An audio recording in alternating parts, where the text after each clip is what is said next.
It's an interesting, a really interesting exhibition. It's sad, really, not being able to see it, Elaine, because there's something very fascinating about these two women. They're 100 years apart. Julia Margaret Cameron was born in 1815. She died in 1879.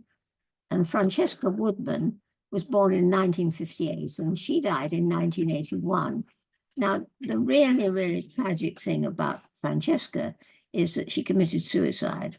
She had one go at it to begin with, and finally she threw herself out of the window of her studio in New York City, and it was very, very high up, and it made a sort of a tremendous, she got known for her suicide rather than her portrait, than her work. And it's only, she had the first of it, they put the first exhibition on about her about 83, just after she did it. I think she killed herself in 81. But now gradually people are beginning to realize that she really was a very interesting photographer. And what this particular curator has found out or discovered or thought, because it's questionable, is that what these two women have in common is that they photograph not necessarily what's in front of them, but they're desperately trying to get to the thoughts of both of them and the photographer and the people they're photographing. And on the same time, they're both of them interested in telling a story. The other thing they have in common, which is interesting, is their passion for the 15th century Italian beginnings of the Renaissance. Now, Francesca Woodman came from a very comfortable family, although she was born in the Midwest. Her father is an artist and her mother a potter, and they had enough money to buy a sort of, I believe it's a sort of a farm just outside Florence. And every summer of her life together, they spent in Italy. And so she had a very, very comfortable background. She was educated privately, a private school in America. And she eventually went to the Rhode Island School of Design, which is extremely interesting. And so she had a comfortable background. Now, this is what they had in common, because Julia Margaret Cameron is part of the British Raj. Both her father and her husband were very, very important figures in the old Indian, the Indian sort of, particularly she was born in India. And in fact, she died in Calcutta. But they in their holidays, when they came to England, she bought a couple of houses, I would gather rather large ones. I've never seen it, but Janine was telling me about it. And they're in the Isle of Wight. An enormous number of her pictures were done there. It was her son-in-law, her son and her daughter-in-law, who gave her first camera, and she was 48. She actually photographed for about 15 years, and as did Cameron. You see, they're about 10 years, about the same amount of time. Let's have the first two, and I'll show you what they look like. There is Cameron, as you see, wrapped up in a kind of an Indian shawl, and there's a beautiful self-portrait of Woodward, and she really was a very, very beautiful girl. Difficult. They still don't really know what caused this awful depression, which presumably made she committed suicide.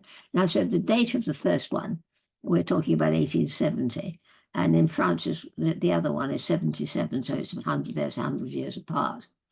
Now, the interesting thing about Cameron is that she began to photograph when photography was immensely early and new. I mean, it only really, in England, it was only begun in 1844. So you see, it's only 20 years before the invention of the photograph. And she had to photograph with big glass plates, and she did it with something called colloidal, isn't it? Collagen or something Colloidal. like colloidal. It's like silver. It's like a silver tint, but it's actual silver material. And she had to literally, both of them had in common, and this is quite interesting. They both worked in the dark room. Both of them developed their own photographs, and so this is for Francesca Woodman. This was unusual because, of course, she's 20th century. She had all sorts of cameras that we know about, but she did always produce her own photographs. Anyway, let's have the first one, and I'll show you. This is Julia Margaret Cameron's first successful portrait. She calls it My First Success, and this is her sister's daughter. This is little Annie. It's a beautiful portrait. It's Annie in 1864. Look at the way she's describing the light. And the other one is even more surprising in a way, because this is the first one we've got of Woodman's. She was 13 years old, and she's manipulating the camera so that the string, there's a string in it, I think. You can see it through here, and she's pulling the camera, and it's a self-portrait. She's covering her face up very interestingly, and she's playing with the light at the bottom. And one of the things, again, the second thing they have in common is that both of them at the time were considered to be photographing out of focus, weren't they? What do you call it, Camilla, when they do this rather sort of, they don't pinpoint. Is it like a Gaussian blur? Yes, there's a slight blur.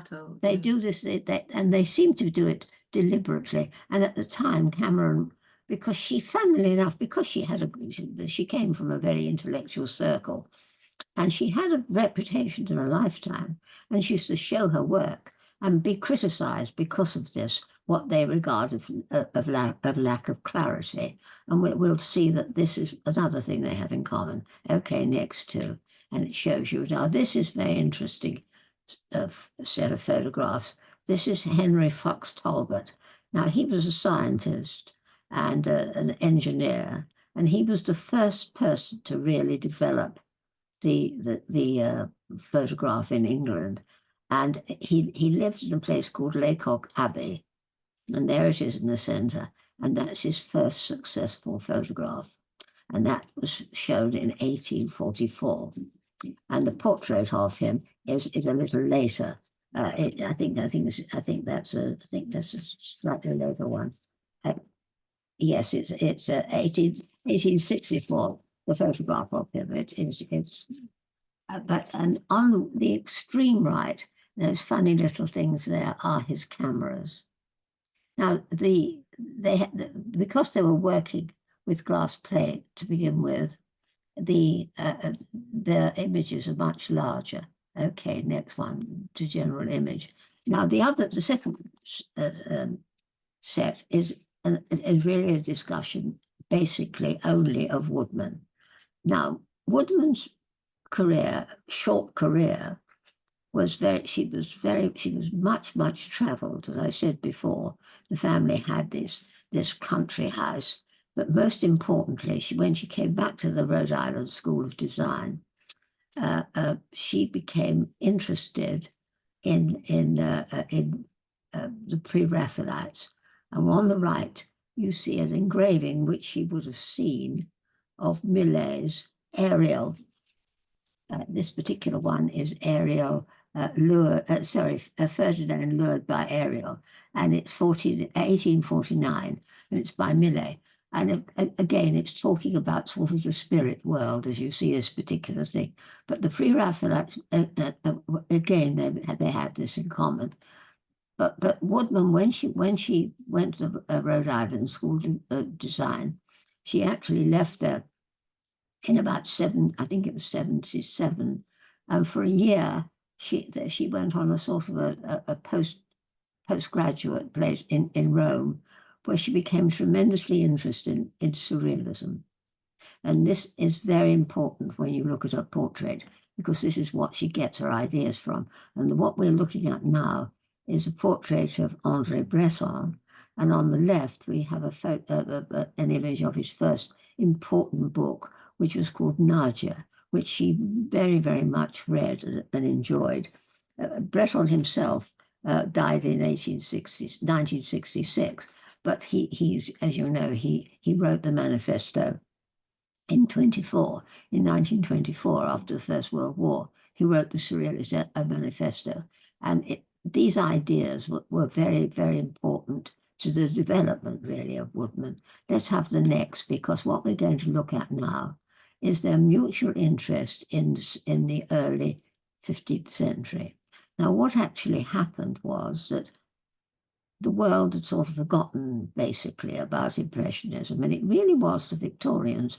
And I'll show you Cameron's photograph of two of the historians who got excited about the Italian Renaissance in the mid-15th century. And so what both of these two were involved in this, but this particular picture we're looking at the left was by Perugino. And Cameron much admired Perugino, and it's called The Annunciation, and this particular one was 1495. Now, the photograph in the center is Cameron's version of the same story. Now, the big difference in the pair of them is that Cameron was intensely religious, as most women were, in this particular time, and so her stories are quite often come from the Bible or the stories of saints. And the picture in the center, the reason that the relationship is because they're both about the Annunciation. Now, the picture on the extreme right, which I think is incredibly beautiful, is this a girl praying. And this is 1866, so this is 65 and 66. And we'll get, as I said, but note particularly the way she's describing the light, because this happens, this is what they have in common. Okay, next two. Now, we're now going back to Woodman again. Now, what they discovered after she died was this series of notebooks. And at the top there, you see the first time you see one of her notebooks. And what has she got in the center? But she's got this series of this particular pictures of her that she took of herself. Now these were she was photographing this in Rome, and you see what she's done. She's two lots here, and here she's hung herself from the top here, from the door frame, and you see what she's looking at again. In this particular case, this particular one is by Masaccio, and this, again, very, very early. This is 1427, and it comes from Santa Maria Novella in Florence, and there's a detail of it to give you a bit better idea. And you see how she does this. Look at the way she describes the light as well. It's a very mysterious thing to do, and here you can see several goes at the same thing. This was the successful one, but you had bits of it, and here she's describing what she's actually doing here, and it really is extraordinary. What this is. The other thing they have in common is that Woodman was always, she called her this series the Angel series. She was always describing angels. As really, I don't know whether it was from the religious thing, or basically she's talking about a creature of outer space, I think, really more than that. But this is interesting to see the two. Now let's see the other two. The next two are very, very interesting, because here we've got these Victorians that I was describing earlier on. Now they're very important. This man is called Sir Henry Laylotte, and he was born in 1869. Now, he was one of the very first Victorians to write about the early Italian Renaissance. And he was very, very interested in frescoes, and particularly Florence. And he wrote about several things. And the woman on the right is called Anna Jameson. Now, two things I want you to look about in this picture. I want you to note the difference between the way a male the fashionable photographers, the difference between camera and the fashionable photographers, because this is by a man, this is by a pair of photographers. They're called Hill and Adamson. They're the first photographers in Scotland. But notice particularly the edges and the clarity and the sharpness of it. This is what early photographic stuff was about. And this, as you see by comparison, how soft. And she was being criticised, being out of focus. Now Anna James was very important a Victorian writer. She wrote mostly about her books have titles like The Madonna and so on. They're very religious, but she was one of the very, very first early, I suppose we'd now call it feminism, but they didn't at that time, but it was a woman actually writing. But she again worked together with Henry Layford, was the instigator of this interest in early Renaissance work. This is why I've shown you. And the next one will show you the sort of thing. For some reason or another, I've got this slide on, and this slide is slightly out of focus, but it's a very famous one, of course. It's the Brancacci Chapel, which you all know. And this is of course, this wonderful Masaccio, which is in Florence, is 1425-27, and all of the images of why it's important is, of course, it's the first time that the people are really first time the Florentines are really describing perspectival space in this particular way, and specifically for the two people we are going to be talking about.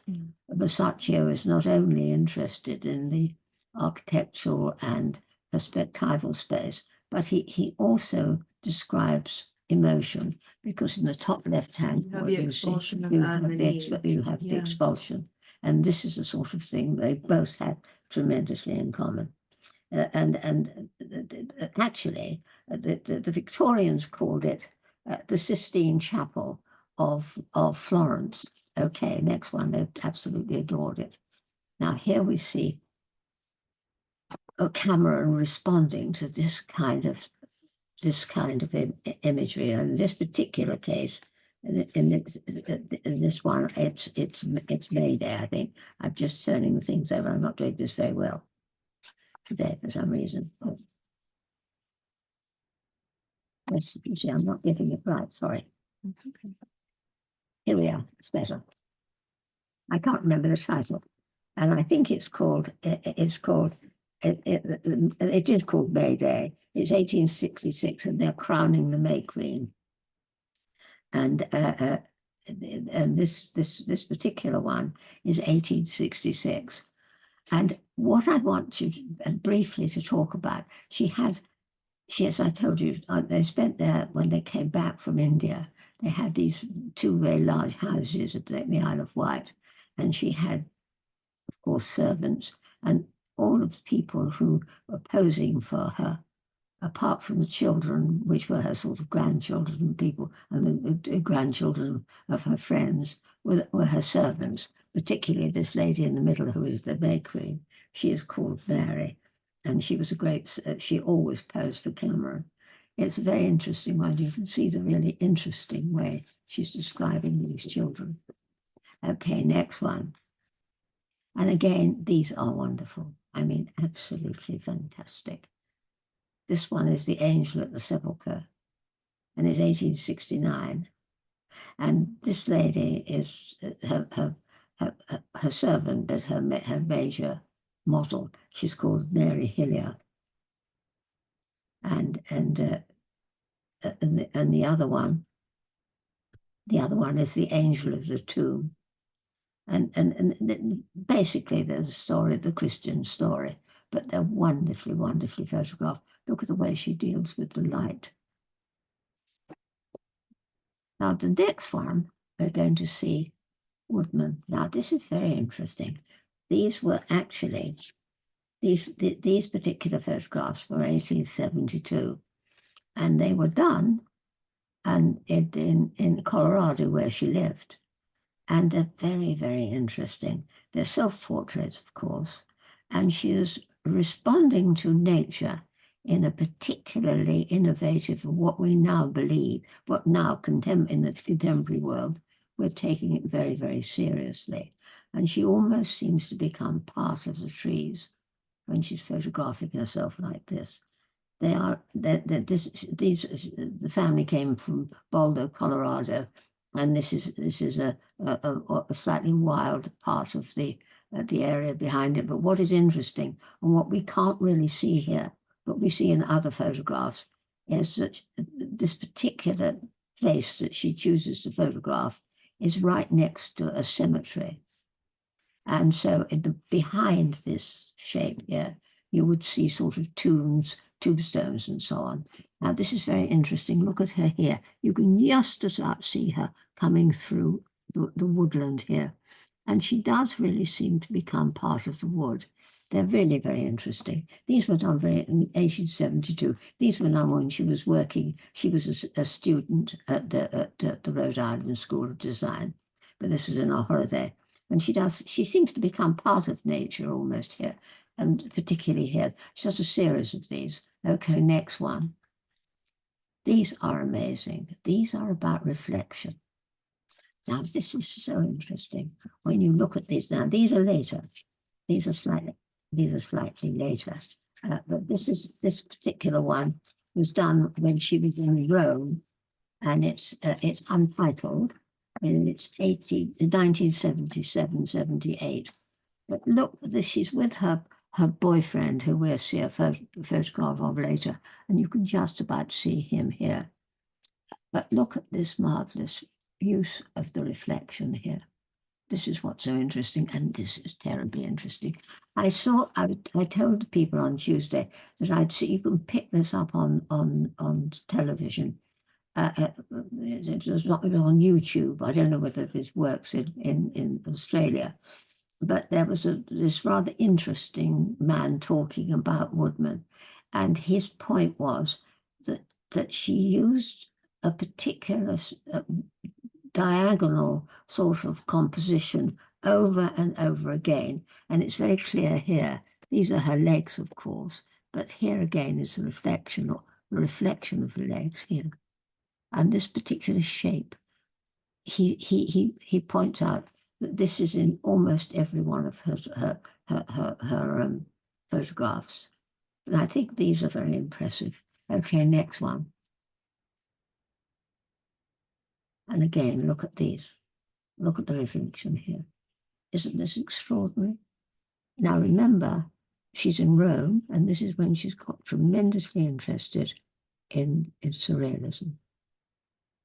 And there's a particular bookshop that she habituates, and this particular bookshop has a lot of stuff of the surrealist period. And there's no doubt that she's looking at this. But look at these two. Look at this. Isn't this interesting? Again, the reflection here in this particular. You see, the trees almost seem to be growing out of the girl's arms. They're really rather remarkable. These are 79. Okay, next one. And there's an even stranger one. The self-portrait, but she's got on her arm birch bark. See?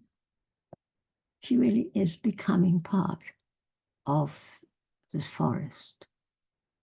And her dress is almost interesting. The pattern on her dress, isn't it? I put next to it the Cameron. This particular lady was her sister's family. This is Mrs. Herbert Fisher of 1867. But the reason I put it on is the way that she chooses to put these snowdrops. It's almost as if the snowdrops are growing out of the bosom of the woman. This use of plants and people is very much together with them. I think this is quite remarkable. It also gives you a sense of her inner self-doubt. It's a very sad picture, this one, isn't it, really? This young girl. I mean, this is 1980. She kills herself in 81. And, you know, she does, you see her sort of solitariness here. Okay, next one. But look at these two beautiful young men. Now, this gentleman on the left is her boyfriend. And he actually is still alive, of course, and he's a sculptor. They met at the Rhode Island School of Design, and he's a glass sculptor, and he's called Benjamin Moore. And this particular one was this photograph was taken in 1976. But the one on the right, I think, is very unlike the usual Camerons. And again, it's a rather beautiful beautiful man. And we don't know who he was. He's just called, she calls him, it's called Iago, a study from an Italian, 1867. And it's quite remarkable, quite beautiful young man. But this is Benjamin, and as I say, they were both students at the Rhode Island School of Design. And I think their relationship had ended, and this was another possible cause for her suicide. We really don't know. You kind of never do. Now, the next one is a very famous photograph. This is Sir John Herschel. Now, Sir John Herschel, in terms of the history of photography, is tremendously important. He was a polymath, he was a mathematician, and he went tremendously experimented with the early photographic thing, and he invented the blueprint. And he discovered now I don't know what hypo is, but this is what he discovered. Can you tell me, Camilla? I don't know what it is. But he did he worked in the dark room. What is it called? Hypo, HYPO. Hypo. Hypo, yes. Hypo just means like more, like more. Augmented. I don't know exactly what it was. Something. Okay. It was positive and negative stuff that he kind of developed. Oh, tremendously. He was, in terms of the invention of the photograph, he's a very important figure. But the figure on the right, you'll know much more about. This is Thomas Carlyle. Both of these are 1867. Now, what I'm showing you, I think, is that both these two women, in a way, were fortunate women. They came from the sort of background that allowed them the freedom to be able to pursue their interest in a serious way. But most importantly, both of them were surrounded with people who were involved in the same kind of things that they were. And we all know how important this is to our life. And Cameron's circle includes virtually all of the really extraordinary intellects, particularly the poets and the novelists like Tennyson, Wordsworth, and in this case Carlyle. These were friends who sat for her. Okay, next one. And here we've got Alfred Lord Tennyson. Now, he was a neighbor, and he was really the beginning or the person who introduced her to all the other poets and so on. And this particular one, she photographed him several times, and I've chosen this one because it's the funniest, really, because it's Alfred Lord Tennyson in a cap, and this is 1866. And on the right, she does a series of photographs for his poem, The Idylls of the King. And here, it's the parting of Sir Lancelot and Queen Guinevere. Now, apart from her religious interest, Cameron, the other thing that the whole of the pre-Raphaelite, this period, were tremendously involved with was the idea of the Knights of the Round Table and the kind of myths of King Arthur. The myth of King Arthur. Okay, next two. They are beautiful, aren't they? They really are beautiful. And this particular gentleman on the left is Watts, the painter. Very, very fashionable at the time. And again, as a painter, very influential to the way that Cameron was looking. And this particular photograph is very interesting. It's 1863, but the one on the right, I think, is absolutely wonderful. Again, one of her, I think this is possibly one of her servants, and it's called The Mountain Nymph. the image of Sweet Liberty, and that's 1866. This particular poem, she's illustrating a 17th century poem by Milton called The Allegra. As I said, again, they both have in common, they both really, on the whole, are telling stories in their photographs. Okay, next one. This is extraordinary. This is her photographing herself while at the Rhode Island School of Design. She had this sort of rather old, falling down studio, and this is her strange self-portrait of herself here. And this was done, as I say, while she was there. So we're talking about sort of 75, 76.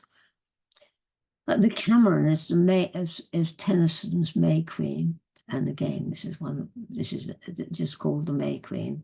And that one is 1866. So they're sort of, again, 100 years apart. But look at the way the light describes, she uses the light of this in the self-portrait. And remember the man I said, if you can pick it up on the television, he talks about her use of, in her photographs, of placing the people in corners, and there's a corner of the room. You'll see this shape. Do you remember the shape of the legs? This particular shape that she seems to like. Okay, next one. Now here we have again a very, very important figure in the 19th century, because this is Darwin. This is Charles Darwin, and this is 1868. Now you think about her circle of friends. Can you imagine the interesting conversations that must have taken place with these people at that time?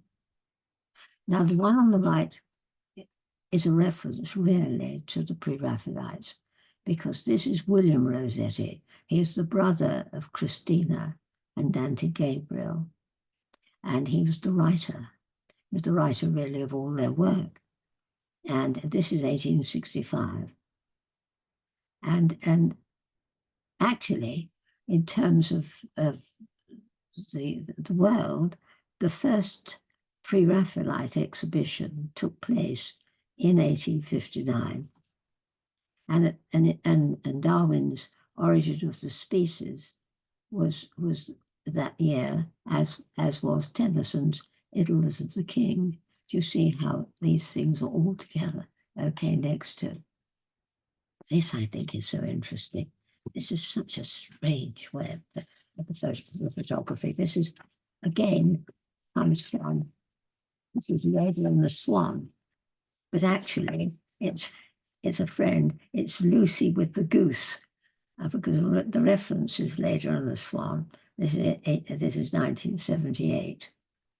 And it's, of course, it's a Greek myth, and it's about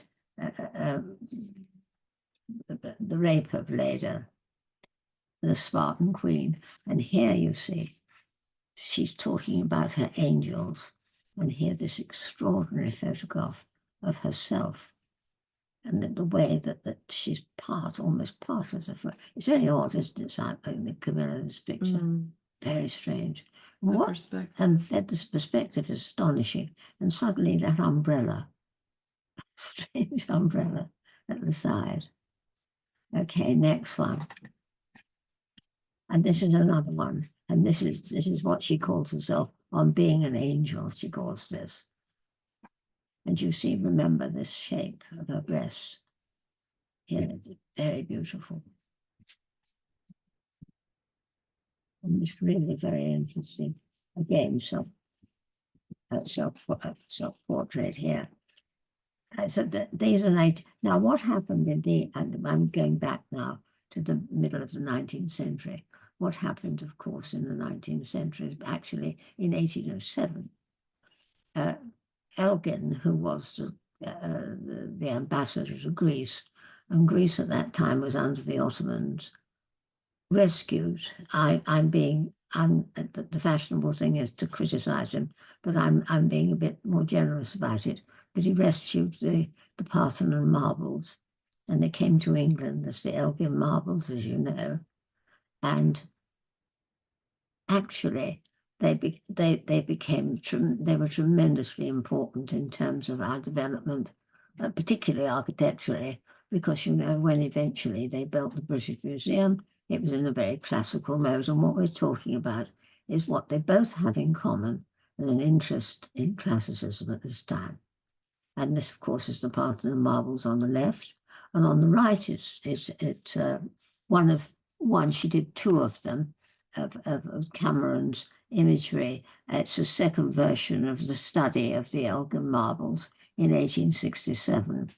And the marbles, incidentally, were 4047 BC, but they actually came to England in 1807. But they'd begun, the British Museum was being built at this time, and this is where they were put onto it. And the models, actually, of these two, again, is this Mary Hillier. And as I said, Lord Elgin was the ambassador to Greece at the time. This is when you got them back here. It was under the Ottomans. Okay, next one, because this is important. Now, this, I think, is quite interesting, because at the same point, you get Woodman being fascinated by the Elgin, by classicism. And here she's actually photographing herself as caryatids. Now, what I'm going to just put up here, I didn't have a photograph of it, but when you go to the exhibition, can I put that up so that you could see it? That's what they look like in the exhibition. They're huge, absolutely huge. I would describe it, Pat. It's like a triptych. Yeah. So these are almost 1-to-1 scale. Incredible. So they're life size. They can't see that, Pat. They can't see that? They can't see that because the video isn't on. So these, what Pat's trying to show you is that there are three versions of these, and they are exposed on kind of just like a massive roll of paper. You can see the kind of end. And what they are is they are literally life size. So they're almost 1-to-1, I would say. It's called diazotype. 1, 2, and 3. Diazotype. Yes. Yeah. It gives this strange blue tint. Yes, or blue violet, almost violet, isn't it? Yeah. And this was 1980 again, late. Okay, next one, because this shows you her drawings for this. You see this fashion interest in classical drawing. She's drawing from the caryatids. The caryatids. And here is again her example of it. And this is 1980. This is what she's doing in 1980. Now she's back again. She's back again in New York. Okay, next one. This is when she does this group. This is untitled, and it's probably a self-portrait, this one. But this is fascinating. Again, the idea of the lily. You see it come up in Cameron, and you see it in her. And this question of the lily being a symbol of purity. And this is called the Easter lily. And it's 1976. When she photographs herself naked, she invariably has these white stockings, these tight white stockings on. They're very, very interesting. Okay, next one. And here I don't know what instrument that is, but these are extraordinary. These again are quite late. These are 70, this is 77, this is untitled. And possibly this may have been her boyfriend. And this is 77 to 78. And she's got this strange, almost out of focus. She calls it a wing. And when you look at it very carefully, it's a very strange picture. The hairy legs, no hair at all on the body, but the tremendously hairy legs, I think, are very interesting here. This is very, very mysterious. What did they think that instrument was? I've forgotten. I think it's like a harp. Is it like a harpsichord? Harpsichord or something. It's very strange. Like a sort of compacted piano. Okay, next one. This I think is absolutely beautiful. And again, the lily. Remember that compositional device that the man was talking about it. Here you see it's a self-portrait. It's the corner again. This is very odd. And here you see this is a lily in a big vase. These strange socks. They're just called. This is called white socks. And the corner with the lily, they're both 78. Interesting. Now the next one is quite fantastic. On the left, it's Lewis Carroll. And what we're talking about is the little girl is Alice Little. And this is Alice Little, age 20. This photograph is by Lewis Carroll, who was really called Charles Dodson. He was a mathematician professor at Oxford, and he took the little girls, the little children, there were 3 little girls. Alice was his favorite. And he took them in a boat, rowing them on the Thames, where he constructed for them the story of Alice. And Alice asked him afterwards if he would write it down because she wanted very much to see it again. And there she is, grown up. Isn't she beautiful? By Julia Margaret Cameron. Isn't that interesting? Okay, next one. And this is what Lewis Carroll looked like, or Charles Dodson. But this is his photograph. And the one on the right, now we're going to be talking about her later on, and she's called Mare Spartelli. And she became a sort of again, a comfortably, actually a Greek family, comes from a Greek family of extremely wealthy people who came to live in Britain at this time. And she and her sisters were the great beauties of the time.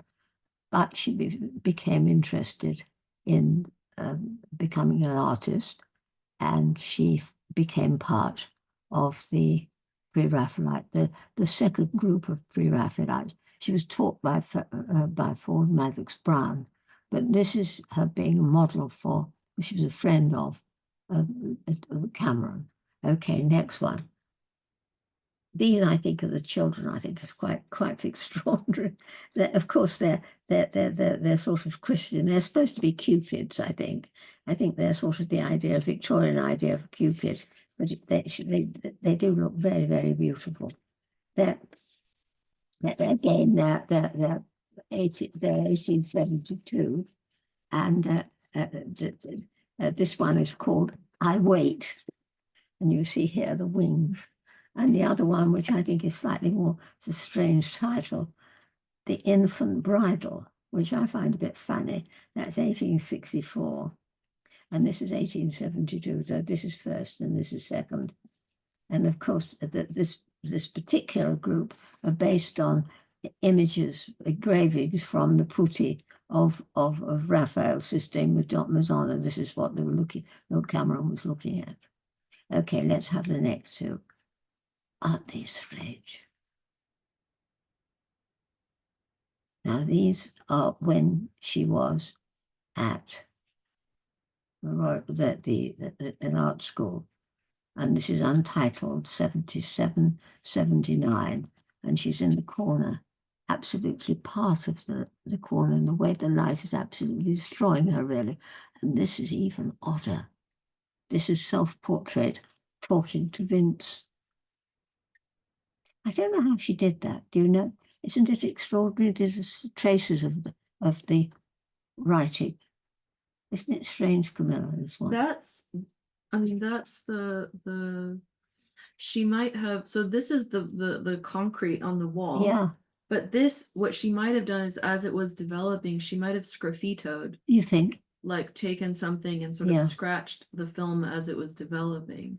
This is when you get this sort of definite interest in surrealism coming through. It's called self-portrait. You see, it's her writing, self-portrait, talking to Vince. This is so strange. This one is called These People Live in that Door. This is a self-portrait. This is what you look like. And this presumably maybe her boyfriend. I don't know because I think it's the same. This is the same young man, isn't it, really? But look at them. Look what she's done. You see, there's the portrait of him at the back there that we looked at. And I suppose a self-portrait of her here. This one is actually when they were students. This was 76, 77. But now the one on the right is untitled, New York. And it's 2 years later. It's much more, I think it is much, you can see it's more, don't you think? It's much more sort of as she was really at the end.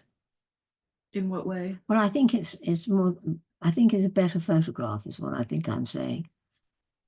It's more interesting. Yeah. I think the way that she's played with the, again, I don't understand it, but just manipulating on in the you know, when she's developing it, because I think this sort of slightly out of focus, and yet this really sharp focus of the leaf is very interesting. Yeah. She's really, look at the difference of the skin, the body, and then this again making that like sort of connection to nature. Yes, it's extraordinary. But these are gorgeous. Well, the one on the right, Cameron says it was her very, very favorite portrait. She says, my favorite picture of all my works, this one. Now, this is Mrs. Herbert Duckworth, 1867. And this is Julia Jackson. Now, Julia Jackson, my very favorite picture, she is the daughter of her sister. And she is the mother of Virginia Woolf and Vanessa Bell. She looks like Virginia Woolf looks like her, doesn't she? They are simply beautiful. Okay, next one. And this is again the same girl, Julia Jackson. This is 67. She photographed her about 20 times. She was one of her favorite models. Extraordinary way she describes the light. Marvelous, marvelous picture. She was actually her goddaughter. Okay, next one. Now this again is camera on the left, and of course Francesca Johnson on the right. We don't know who the gentleman is in front, who he was. It's untitled. It doesn't look like a boyfriend. But remember that shape that I was talking about. You see it's here as well. The one on the gentleman on the left is Philip Stanhope Worsley, and he was a poet. And he translated the Greek Odyssey all the time, and again he lived in the Isle of Wight, and this was 1866, and the Woodman is 1980. The next two are going to be Woodman. This is so strange. Do you see the egg here at this part of his body? Isn't that strange? It's completely androgynous, isn't it? In fact, it is male, but you hardly see it. Remember that shape?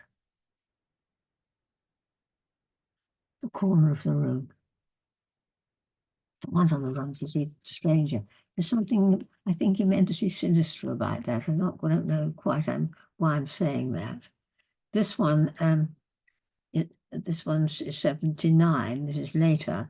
This one was done while she was, but this was when she was Rhode Island School of Design. This is earlier. This is 1975, 76. This one is later. She went, as I said, when she went to Rome, this is when she got very much more intimately associated with surrealism, because she became very friendly with the owner of this surrealist bookshop. Okay, next one, she took a photograph of him actually. But these, I think, are fascinating because they tell a little bit about England in the 19th century. Because the picture on the left is a group of peasants in Ceylon in 1878. And the girl is 12. And the man on the right says that he's 100 years old. Now on the right, you've got the British Raj. This is Lady Ritchie and her nieces. What is interesting, note what she's wearing. And there was tremendous interest, of course, in Indian fabrics at the time. That's what we're seeing. But isn't it interesting? There's the Ceylon, and here's the English one. In other words, the people who at that time were ruling India. Okay, next one. Aren't they beautiful, these two children? Claude and Lady Florence of Anton. This is 1970. And Esme Howard, the Honourable Esme Howard of 1869. Isn't that? You cannot tell whether it's a girl or a boy, can you really? No. It kind of doesn't really matter. It doesn't matter, does it? But I mean, isn't it interesting? They're quite extraordinary. Okay, next two. And again, the Cameron sisters of 1873 and Woodman. Whether it's the sisters, I don't know, but it's two women together. It's untitled. One of them is herself, possibly is her sister, wearing the same V-neck dresses, you see. Same V, if you're interested in. They really are fascinating. This I find out. This is untitled 78. They seem to be wearing the same sort of sarong. And he's holding up some sort of fruit, but I don't know what it is. They're both 78. Again, self-portrait. It doesn't look like the boyfriend, does it? I think it might be somebody else. Must be. It looks like somebody else, really. She's very interested in textures. You see the difference in the texture in this one is very interesting. The sort of roughness and the scruffness is almost going on to her body here. Very interesting. Okay, next to. This is weird, this one. This is herself with her boyfriend, and the other one is the self-portrait. But it just called itself untitled. But it's the other one says B and Benjamin in May 1976. And this presumably, they're both 76. This is when she was at Rhode Island School of Design. Presumably a self-portrait again. Now, the next one is interesting from the point of view of surrealism, because this particular man, he's called Paolo Missigia, Missigia, and he's the owner of this very important shop, which was called the Matador. Matador, yes, and it was in Rome, and these are 1977. Now, this is the man from whom she bought Breton's Nadia, and who became very, very influential to her, looking very hard at surrealism. There's a sort of bird or something in this top here. And he's standing behind a chair there. They're interesting. Now on the right, in the next one, we look at the next picture. Now this lady is called Marie Spitali Stillman, and this is 1870. Now, the point that I'm going to jump into at the moment about this, oh, and by the way, this lady, which is called Sadness, the model for this is Ellen Terry, who was one of the great actresses, particularly Shakespearean actresses of the period. Now, Stillman, both of these two women are professional women, because Mary Spitali became a very important surrealist, pre-Raphaelite, second stage pre-Raphaelite painter. Now, I've been teaching this period, late 19th century, for years and years. I've read every book that I can imagine on pre-Raphaelitism. At no time was Stillman ever mentioned. She painted for 62 years. She died in 1970, and again, we can't show them this. I was hoping to be able to show them. Do you want to show it at the? I'll show you the images we found about her at the end. But the point that I was making is that this woman was exhibiting, showing. She married an American. She married an American who was a sort of. They got interested. They met because they're both interested in art. He was a widower. He had children, and he was a part-time artist. He also became a journalist for the Times, and they lived in sort of Rome, England, and sometimes America. She was a very important figure and completely ignored by the writing. She's only right now being rediscovered. Okay, next two. I think these are so interesting. Of course, this is Woodman on the left, hiding himself behind these extraordinary this material. And the one up here is Cameron. And at the time, this was much admired. It was called, it's Cupid's Pencil of Light, 1870. And it was written about with great joy because they were talking about the way that she dealt with the light of this little boy. And the Woodman's is untitled. It's 7980 again.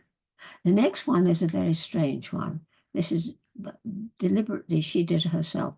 We're still arguing about what particular flowers these are, but it's 1879 to 80. Again, they're self-portraits.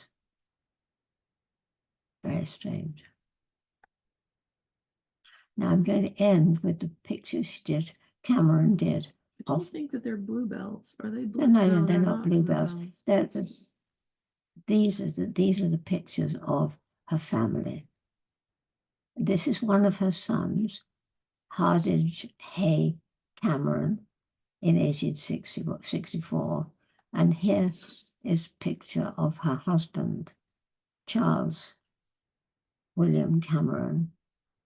And this 1868, this is 1864, 1868. And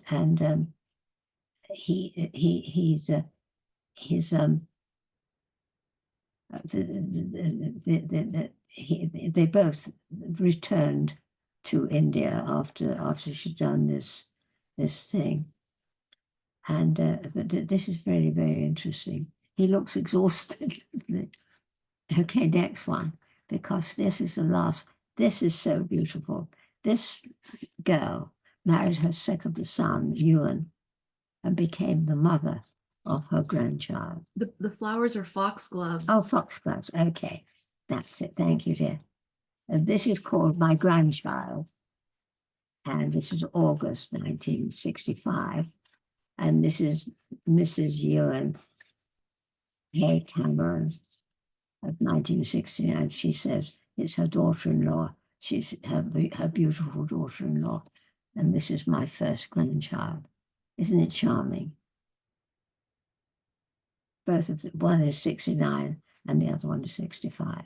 Okay, next one. This is so weird.